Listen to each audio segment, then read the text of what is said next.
नमो नमः। मैं श्री अनाराम धाम वैदिक गुरुकुलम से ब्रह्मचारी अखिलेश्वर, मैं आप लोगों को संकटनाशन स्तोत्र सुनाने वाला हूँ। ओम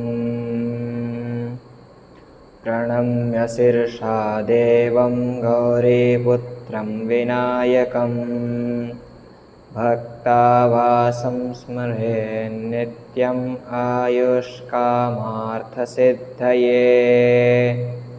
प्रथमं वक्रतुण्डं च एकदन्तं द्वितीयकं तृतीयं कृष्णपिङ्गाक्षं गजवक्त्रं चतुर्थकं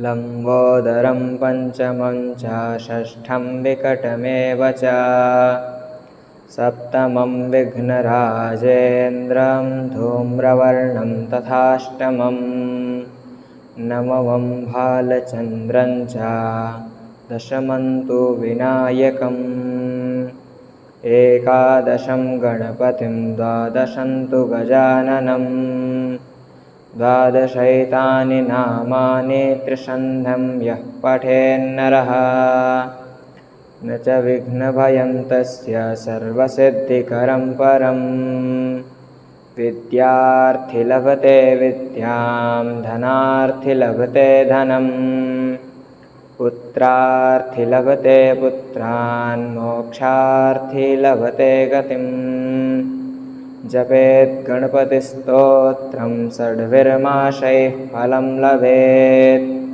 संवत्सरेण सिद्धिं च लभते नात्र संशयः